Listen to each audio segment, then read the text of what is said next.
Selamat datang di perkuliahan Sistem Manajemen Basis Data. Pada kesempatan kali ini, materi yang akan dibahas masih sama, yaitu penerapan basis data. Materi ini merupakan kelanjutan pembahasan dari sesi sebelumnya terkait dengan transformasi model data ke basis data fisik dan materi selanjutnya.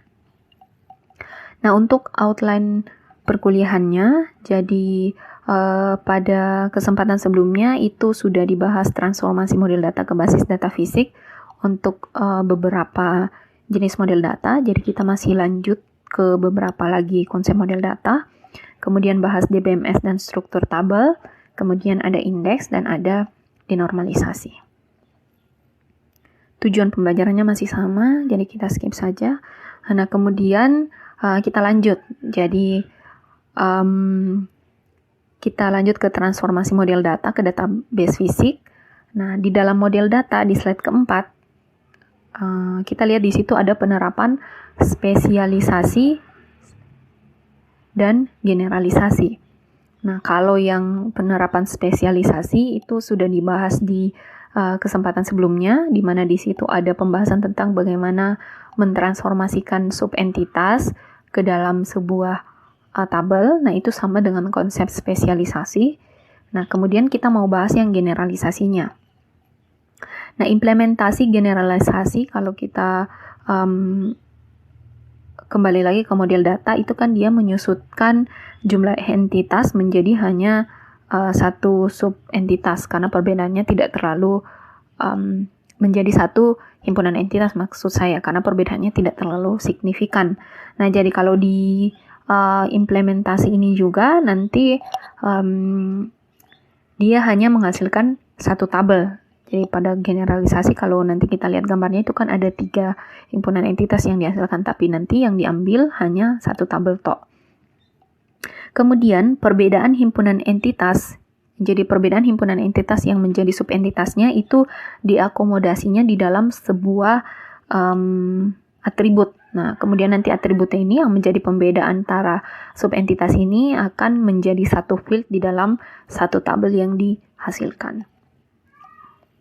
Nah, contohnya pada slide 5, di situ ada mahasiswa yang dia bisa sebenarnya dibagi menjadi subentitas, yaitu mahasiswa D3 dan mahasiswa S1, tetapi karena perbedaannya tidak terlalu signifikan atau atributnya itu tidak terlalu banyak berbeda, jadi sebenarnya bisa digeneralisasi saja hanya menggunakan satu subentitas, hanya menggunakan satu himpunan entitas, yaitu mahasiswa.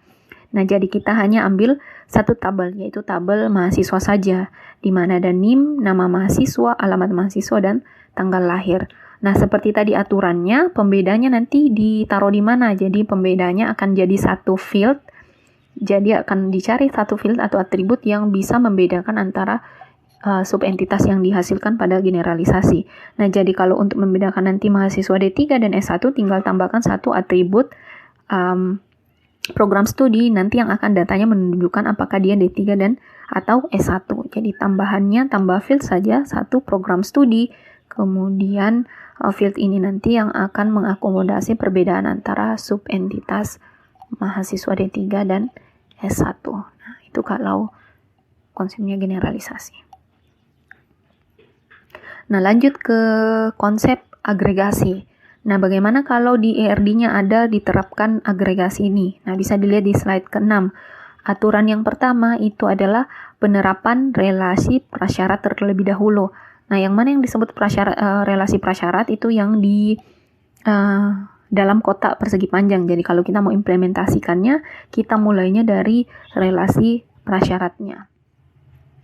Nah, kemudian bagaimana aturan implementasinya ke dalam bentuk tabel, itu ikuti aturan umum. Kita sudah bahas di sesi sebelumnya. Ada beberapa aturan terkait dengan konversi atau transformasi himpunan entitas dan relasi. Nah, jadi kalau kita lihat di gambaran agregasi, tadi dikatakan bahwa yang pertama diimplementasikan adalah himpunan prasyaratnya dulu, relasi prasyaratnya dulu di sini. Jadi yang prasyarat ada mahasiswa mempelajari kuliah. Di sini ERD-nya saya tidak gambarkan lagi atributnya karena ini sama dengan atribut-atribut di himpunan entitas contoh-contoh sebelumnya, jadi cukup ikut yang itu saja. Jadi ini sama dengan di model data itu himpunan atributnya sama. Jadi untuk menghemat tempat di slide saya, jadi saya tidak cantumkan lagi. Jadi tabel mahasiswa, ada tabel mahasiswa. Jadi kita pertama di sini dia many to many, itu artinya nanti ada 3 tabel. Ada tabel mahasiswa, mempelajari, dan kuliah. Nah, jadi ada tabel mahasiswa, ada tabel kuliah, dan ada tabel mempelajari atau jadinya tabel nilai seperti ini. Nah, baru setelah konversi di yang prasyarat ini, kemudian kita melanjutkan ke yang menjadi agregasinya di sini. Jadi ada relasi mengikuti, ada praktikum. Nah, kita lihat relasinya kan many to many. Many to many, jadi akan himpunan relasi menjadi satu tabel juga. Jadi ada tabel praktikum, isinya itu adalah kode praktikum, nama praktikum, dan jumlah jam. Kemudian relasi mengikuti akan jadi satu tabel juga, misalnya di sini tabel mengikuti atau nama tabelnya juga bisa diganti. Nah, tabel mengikuti isinya adalah NIM, kode kuliah, kode praktikum, dan nilai. Di sini saya agak salah tulis di tabelnya, ini NIM, kode kuliah, kode praktikum, dan nilai. Ya. Jadi fieldnya ada 4 untuk tabel mengikuti, ada NIM, kode kul, kode praktikum, dan ada nilai. Nah, itu sederhana pengimplementasiannya. Nah, itu tadi pembahasan terkait transformasi. Jadi cukup di situ saja sampai penerapan agregasi. Saya pikir semua konsep-konsep atau penggambaran di dalam model data atau ERD sudah dibahas caranya bagaimana merubah IRD yang ada menjadi basis data fisik atau tabel. Nah, kemudian ada DBMS dan struktur tabel. Struktur tabel, kalau kita ingat-ingat lagi pembahasan sebelumnya, itu terdiri dari 3 komponen sebenarnya, yaitu ada nama fieldnya apa. Jadi kalau menentukan struktur tabel, ini yang paling pertama ditentukan pada saat kita misalnya mau menerapkannya nanti, jadi mau bikin tabel di dalam menggunakan DBMS. Nah, DBMS itu butuh database administrator untuk mendefinisikan struktur tabelnya dulu. Nah, struktur tabel itu kan terdiri dari nama field. Ya, nama field tentu saja didapat dari tadi yang sudah kita bahas. Didapat dari nama-nama atributnya, bisa di situ. Kemudian harus ditentukan juga tipe fieldnya apa. Nah, jadi kalau di pemrograman biasanya kita punya variabel, ada tipe datanya apa. Nah, ini sama, tipe field ini sama dengan tipe data. Jadi field tersebut bakal diisi data jenis apa, itu harus ditentukan di tipe fieldnya. Kemudian kita tentukan juga ukurannya. Jadi kita tentukan berapa ukuran untuk tipe field tertentu atau nama field tertentu. Nah, tipe-tipe data untuk di dalam database itu ada beberapa jenis, dan ini juga namanya bisa bakal berbeda untuk DBMS yang berbeda. Jadi DBMS itu kalau kita tahu bahwa ternyata ada banyak jenisnya, jadi ada yang MySQL, ada yang SQL Server. Nah, ini kan kalau nanti kita menggunakan salah satu softwarenya, bisa saja ada tipe datanya yang namanya berbeda. Tapi walaupun namanya berbeda, nanti maksudnya akan sama, atau jenis datanya yang ditampung itu akan sama. Jadi di sini saya berikan gambaran umumnya saja. Di DBMS itu nanti dia bisa didefinisikan tipe fieldnya apa saja. Yang pertama, tipe data, ada yang disebut dengan data angka. Kalau data-datanya itu bersifat data angka, dan data angkanya itu bukan data angka yang jenisnya jumlah. Jadi contohnya NIM itu kan angka, tetapi dia bukan maksudnya adalah jumlah. Nah, seperti itu. Nah, dia masuknya ke jenis numerik atau alfanumerik. Nah, jadi kalau dia angka tetapi bukan menggambarkan jumlah, itu numerik atau alfanumerik. Kemudian data yang numerik itu data numerik itu bisa dibagi dua untuk data numerik. Jadi bisa bilangan bulat. Nah, kalau dia masuknya bilangan bulat, kita pakainya nanti yang integer. Ini sama dengan variabel. Kalau dia bilangan nyata, dia real. Jadi kalau pecahan, dia pakainya yang real. Nah, kalau bilangan yang bulat, dia pakainya integer. Kemudian integer lagi ini masih dibagi-bagi kalau di dalam basis data. Itu nanti tergantung dari panjang data yang dibutuhkan. Jadi kalau datanya bilangan bulat, integer itu masih dibagi lagi. Ada yang byte. Kalau byte itu nanti kapasitasnya hanya 1 byte. Kalau 1 byte itu domain byte-nya itu hanya 0 sampai 255 saja. Kemudian kita bisa pilih kalau misalnya data bilangan bulatnya itu lebih banyak lagi, dia membutuhkan space yang lebih banyak, kita tentukannya small integer 2 byte. Kalau dia bilangan bulatnya lebih banyak lagi karakternya atau nominalnya, jadi kita bisa pakainya yang long integer. Long integer itu kapasitasnya 4 byte. Kemudian kalau jenis datanya data mata uang, itu kita bisa ada currency kalau di DBMS. Kemudian untuk data teks, itu ada yang jenisnya fixed karakter, ada yang variable karakter. Nah, kalau fixed karakter ini artinya karakternya itu fix atau tetap. Nah, contohnya mungkin kalau kita definisikan si teks NIM itu jadi data teks, itu kan kalau NIM itu sudah tetap jumlah panjang karakternya, jadi tidak ada yang lebih. Kalau misalnya data NIM-nya itu ada 6 digit, itu akan 6 digit terus, jadi tidak ada penambahan. Nah, itu namanya fixed karakter.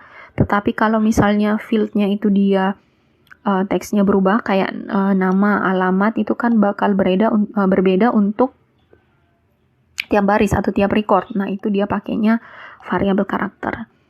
Nah, kemudian di DBMS juga ada fitur tambahan untuk mengakomodasi yang namanya mandatory field dan default field. Nah, kalau mandatory ini kayaknya saya juga pernah bahas di pembahasan terkait jenis atribut. Jadi kalau dia mandatory itu artinya dia harus terisi atributnya atau harus ada nilainya. Nah, jenis-jenis yang mandatory ini biasanya yang key. Kan key tidak boleh kosong. Kalau dia atribut key, itu nanti datanya tidak boleh kosong. Nah, dia jenisnya yang mandatory. Jadi di DBMS itu bisa ditentukan atau bisa diakomodasi jenis tipe data ini dia fieldnya mandatory. Ada juga yang dia jenisnya default. Default itu tidak wajib diisi, tidak seperti mandatory, tetapi kita bisa menentukan nilai defaultnya atau nilai pada saat kita buat, tapi belum ada isi data untuk field tersebut, bisa ditentukan isi data awalnya itu berapa atau defaultnya berapa. Nah, contohnya IPK. Kalau IPK kan kalau mahasiswa baru, misalnya ada sebuah field IPK di dalam tabel mahasiswa, itu kan kalau mahasiswa baru kan belum ada isinya. Karena dia masih semester 1, belum ada riwayat perkuliahannya, jadi bisa IPK tersebut pakainya yang default. Misalnya defaultnya dikasih nilai 0, karena belum ada nilainya memang pada saat dimasukkan data mahasiswa tersebut di tabel mahasiswa. Nah, kemudian apa pengaruhnya kita harus mengetahui tipe data dengan jenis-jenisnya seperti ini. Kayak misalnya bilangan bulat itu bahkan ada 4 jenis. Jadi ada yang byte, small integer, long integer.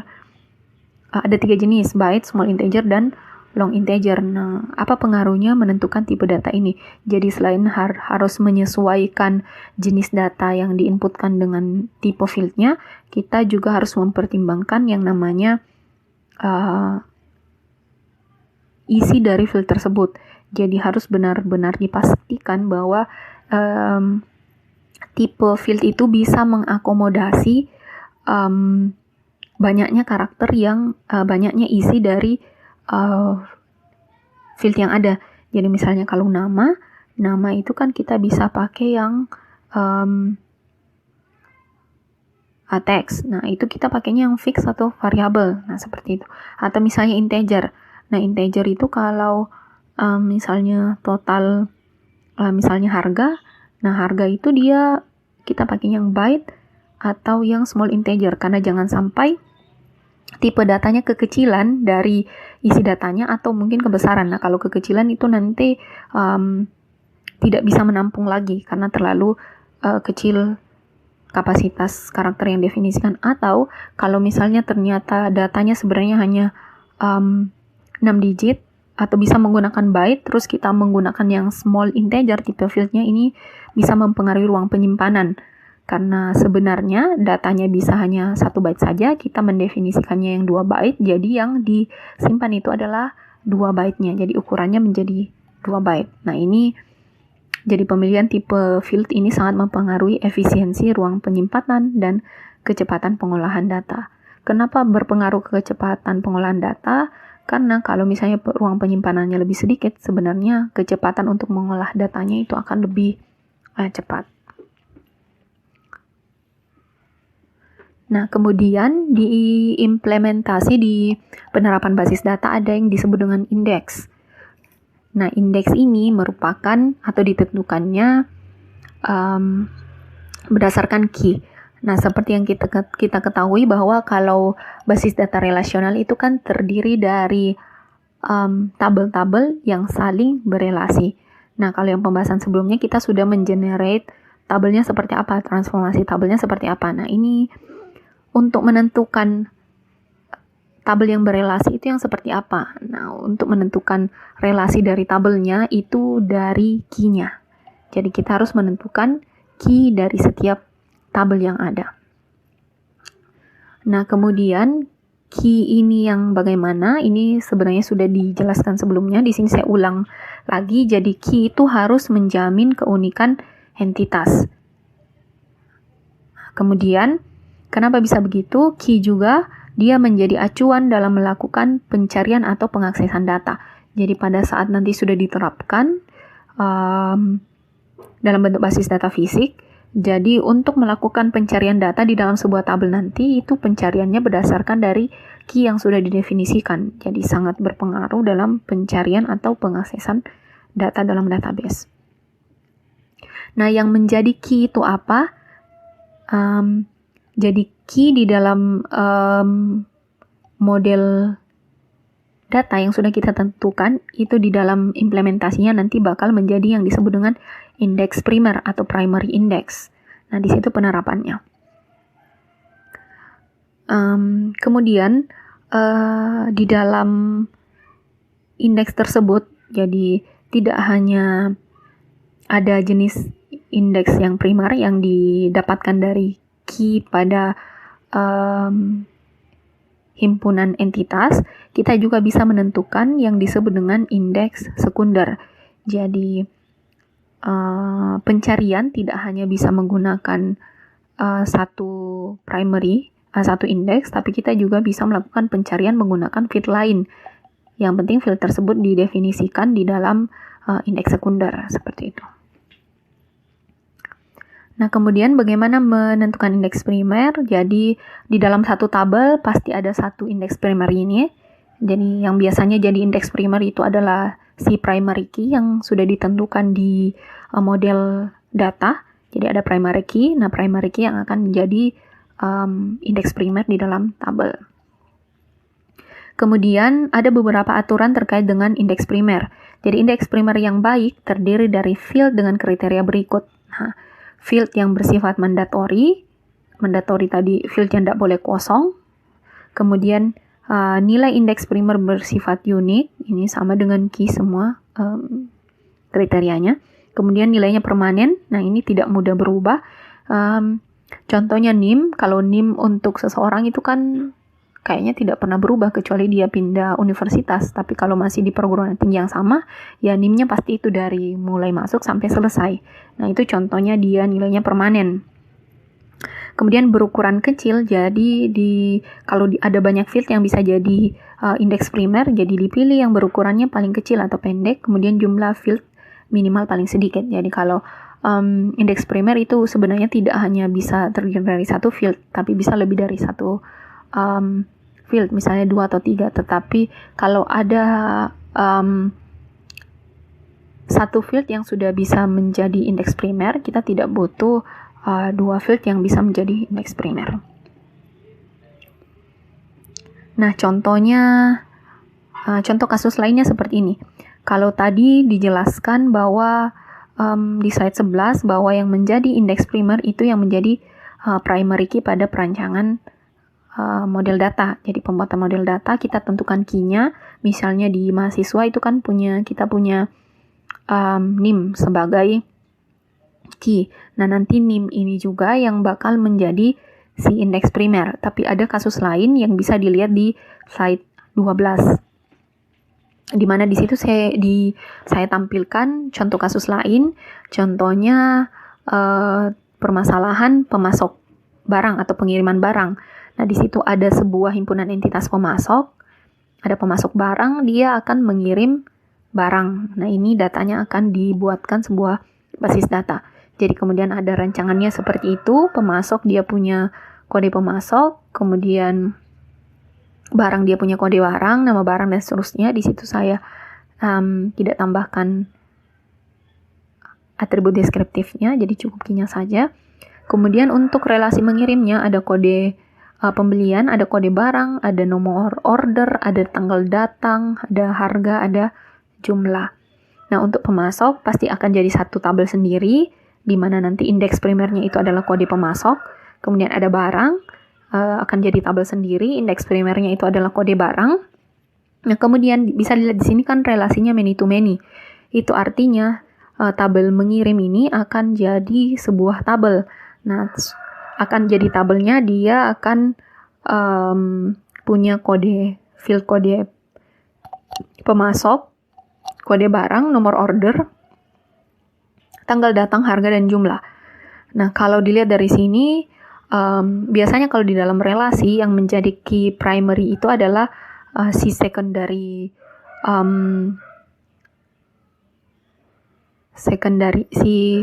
foreign key-nya. Jadi foreign key ini kan ada kode pemasok ditambah kode barang.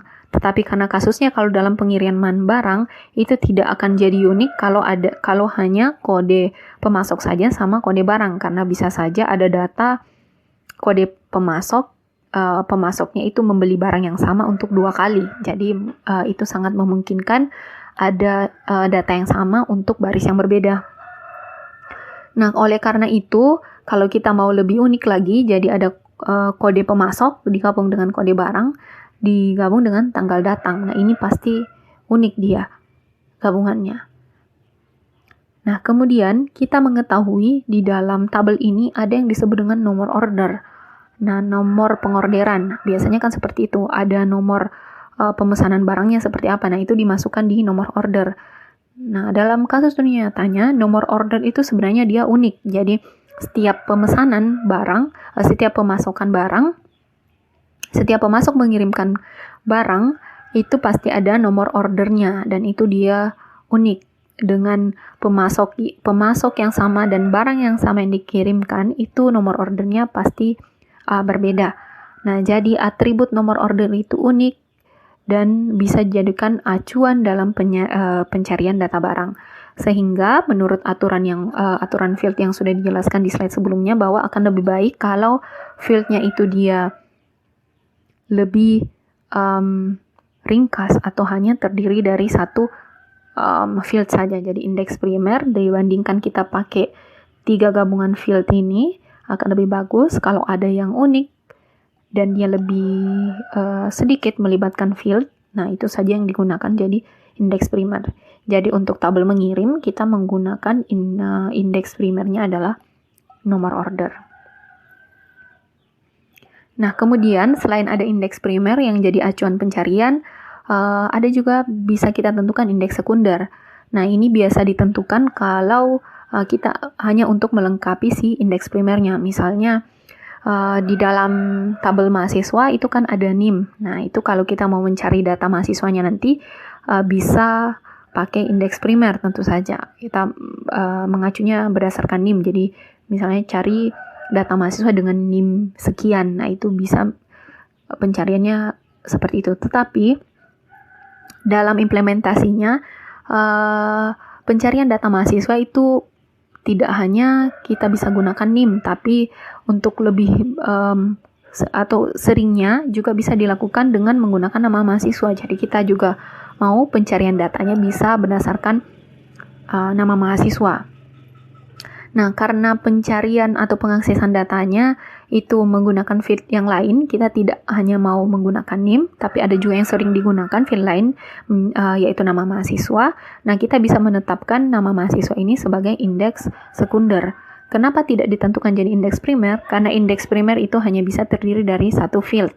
Nah, jadi kalau ada field lain yang kita mau gunakan sebagai acuan pengaksesan, nah kita bisa tetapkannya menjadi indeks sekunder. Jadi pembuatan indeks sekunder dari field nama ini. Nah, itu dia pembahasan tentang indeks. Pada slide ke-14, kita lanjut, kita bahas terkait denormalisasi. Nah, kalau dilihat dari namanya, kita sudah pernah membahas tentang normalisasi, di mana normalisasi itu ada aturan-aturannya, kemudian kalau melanggar aturan normalisasi, tabelnya sebaiknya didekomposisi dan sebagainya. Nah, kemudian di dalam implementasi, sebenarnya ada kasus-kasus atau pertimbangan tertentu kita melakukan denormalisasi. Jadi aturan normalisasi yang tidak sesuai itu akan lebih bagus kalau dilanggar saja atau tidak perlu dilakukan dekomposisi tabel atau penerapan aturan normalisasi. Nah, pelanggaran aturan normalisasi ini disebut dengan denormalisasi. Tetapi kapan aturan normalisasi itu dilanggar?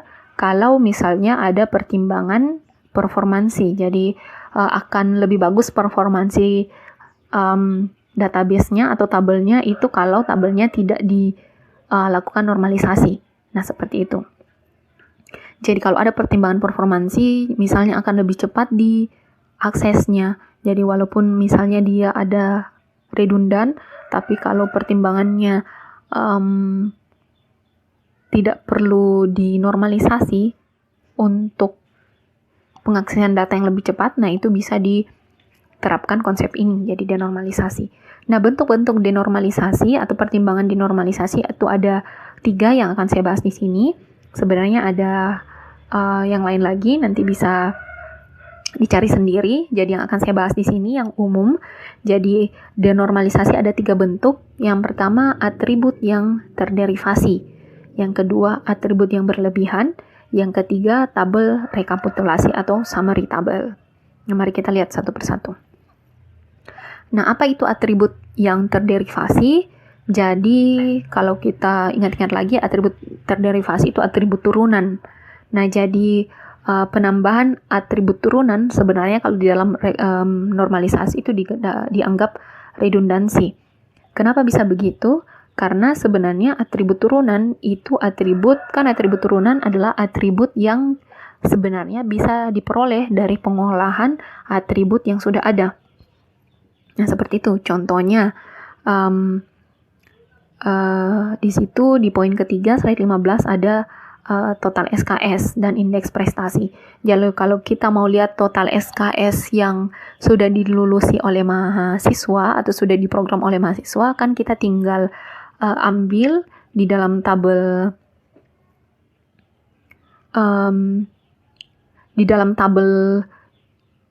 kuliah misalnya, di situ kan ada gabungan antara tabel kuliah dan mahasiswa. Kita bisa melihat di situ data mata kuliah yang diprogram oleh seorang mahasiswa, kemudian kita jumlahkan saja SKS-nya, kemudian dapat total SKS. Nah, makanya di situ disebut dengan total SKS itu atribut terderivasi.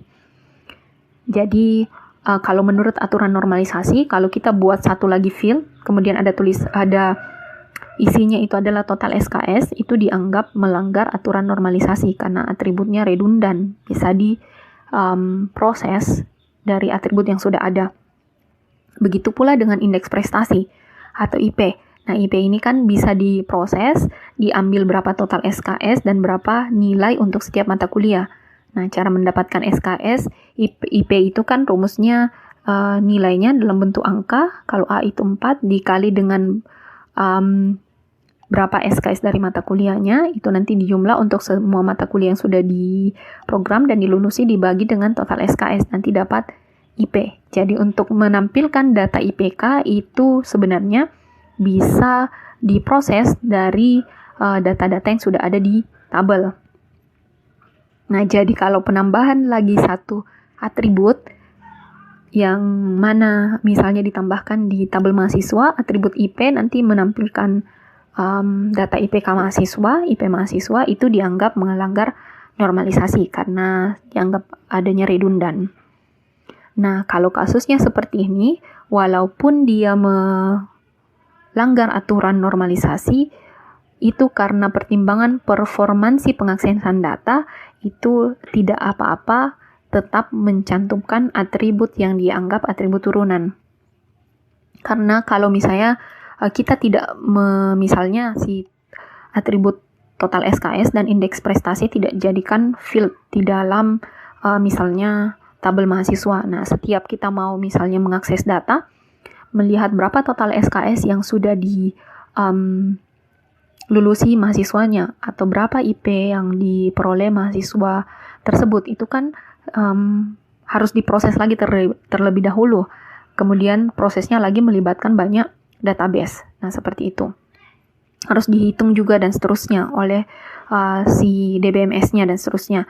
Nah, kalau misalnya kita sering atau kebutuhan untuk mengakses data ini sering, itu kan prosesnya itu harus dilakukan secara berulang-ulang. Nah, ini performansinya itu akan menurun karena kita sering mengakses datanya. Kalau kita mau dapat data total SKS dan indeks prestasi itu harus dihitung terlebih dahulu dan seterusnya. Nah, ini performansinya bisa menurun. Nah, akan lebih bagus kalau misalnya mau diakses berapa total SKS yang sudah dilulusi atau berapa indeks prestasi itu sudah disimpan memang di dalam sebuah tabel. Jadi nanti pada saat mau diakses tidak perlu diadakan perhitungan terlebih dahulu atau proses dengan melibatkan banyak tabel terlebih dahulu untuk menampilkan data tersebut. Jadi tinggal langsung mengambil data yang disimpan di dalam tabel. Nah, ini bisa meningkatkan performansi pengaksesan data. Nanti tinggal update misalnya data total SKS dan indeks prestasi misalnya di update-nya per semester. Jadi bukan dihitungnya per kita mengakses datanya, tetapi nanti tinggal dihitung lagi setelah misalnya per semester dimasukkan nilai dan seterusnya, kemudian diupdate lagi nilai atribut total SKS dan indeks prestasi. Jadi pada saat user atau pengguna mau mengambil data total SKS dan indeks prestasi itu sudah tersedia di tabelnya tanpa perlu pengolahan terlebih dahulu. Nah, itu dia.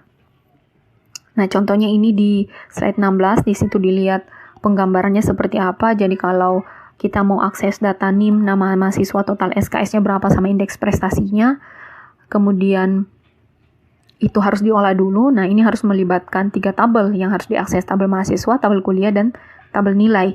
Nah, untuk mendapatkan berapa total SKS dan indeks prestasi dari mahasiswa. Nah, yang di bawah ini bukan tabel, tapi misalnya kita mau melihat data seperti ini, penggunanya melihat data seperti ini.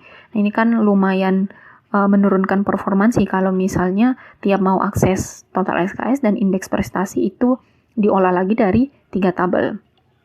Nah, itu akan lebih efisiensi kalau si IP tadi dan total SKS ditambahkan saja menjadi sebuah field di dalam tabel mahasiswa. Jadi pada saat mau mengakses data total SKS dan IP, ya tinggal mengambil data dari tabel mahasiswa. Nah, itu dia atribut yang terderivasi atau atribut turunan. Kemudian ada juga atribut yang tipenya atribut yang berlebihan. Nah, ini apa maksudnya? Jadi atribut ini juga kalau dimasukkan dalam sebuah tabel itu dianggap melanggar normalisasi, tetapi karena pertimbangan performansi ini dibolehkan dilakukan denormalisasi. Nah, atribut yang berlebihan itu adalah atribut yang menyatakan lebih dari satu fakta. Jadi di dalam satu atribut atau pada saat dia menjadi field, nilai dari field tersebut itu menggambarkan lebih dari satu fakta. Contohnya apa? Nanti kita lihat. Jadi jenis dari atribut yang berlebihan ini bisa dilihat di slide 18, ada 4 jenis. Ada yang atribut terkodekan, jadi contohnya kode cool. Nah, kalau kita lihat isinya kode cool itu sebenarnya nilainya di dalamnya sudah ada kode kuliahnya atau nomor mata kuliahnya berapa. Bisa juga di dalamnya kode cool itu sudah termuat informasi terkait dengan mata kuliah tersebut ditawarkannya di semester berapa. Nah, itu kan ada 2 fakta yang bisa, ada lebih dari 1 fakta yang bisa kita ambil. Bahkan di kode kuliah juga bisa bahkan tergambar apakah dia mata kuliah pilihan, wajib minat, atau misalnya wajib di perguruan tinggi dan seterusnya. Itu kan kode kuliah itu satu field tetapi memiliki lebih dari satu fakta. Nah, ini sebenarnya melanggar aturan normalisasi. Karena kalau aturan normalisasi dalam satu field atau satu atribut, hanya datanya itu harus bersifat atomik atau hanya memuat satu fakta. Nah, seperti itu. Atribut gabungan seperti NIM. Kalau NIM juga kan seperti itu. Di NIM itu gabungan dari, biasanya ada nomor urut mahasiswanya, kemudian ada tahun masuknya, ada mungkin jurusannya, fakultasnya, dan seterusnya. Nah, itu masuk, NIM itu masuk atribut yang berlebihan atau atribut gabungan. Kemudian ada atribut yang tumpang tindih. Jadi contohnya, saya kembali ke, kalau di sebuah jurusan itu kan, jurusan biasanya terbagi atas beberapa program studi. Jadi ada yang D3, ada yang S1. Kemudian mata kuliah yang ditawarkan ini bisa ada yang sama, ada yang berbeda. Jadi misalnya di tabel kuliah ada satu field yang namanya program studi. Untuk menentukan apakah mata kuliah tersebut mata kuliah untuk program studi D3 misalnya atau S1. Kemudian kalau ada mata kuliah yang sama, misalnya ada mata kuliah A, ini ada di program studi S1 dan ada di program studi D3, kita kasih kodenya misalnya isinya DS. Itu artinya ditawarkan di D3 dan S1. Nah, DS ini sebenarnya dianggap sifatnya overlapping atau tumpang tindih karena dia mengakomodasi D3 dan mengakomodasi DS1 juga. Nah, ini melanggar aturan normalisasi juga. Tetapi kalau kita pertimbangannya nanti tiap mata kuliahnya tidak ada DS, jadi nanti ada mata kuliah yang ditulisnya 2 kali, tetapi program studinya ada yang D3, ada S1. Nah, ini dianggap berlebihan atau pemborosan. Makanya nanti solusinya untuk atribut ini ya dijadikan didenormalisasi saja, jadi tetap dipakai yang DS. Kemudian ada atribut bermakna ganda. Atribut bermakna ganda ada satu atribut yang dia bisa maksudnya berbeda. Contohnya di situ atribut gaji pada himpunan entitas dosen. Nah, kenapa bisa begitu? Kalau kita balik lagi ke subentitas di mana dosen itu memiliki yang namanya dosen tetap dan dosen tidak tetap. Nah, kalau dosen tetap, field gajinya itu akan diisi gaji pokok dan tunjangan dan sebagainya. Nah, sedangkan dosen tidak tetap, gajinya itu akan berisi data gaji sesuai dengan SKS yang diajarkan. Nah, ini kan maknanya bisa berbeda untuk field yang sama. Nah, makanya gaji ini dia disebut bermakna ganda. Tetapi kalau misalnya kita mau ikut aturan normalisasi, artinya nanti atribut gaji ini akan dibagi 2, yaitu ada gaji dosen tetap dan gaji dosen tidak tetap. Nah, kalau dibagi 2 seperti itu, nanti di dalam tabel dosennya ada field yang tidak terisi. Misalnya untuk satu record, record pertama itu berisi data dosen tetap, maka kolom atau field gaji dosen tidak tetapnya tidak terisi. Nah, ini kan ada pemborosan space atau tempat penyimpanan.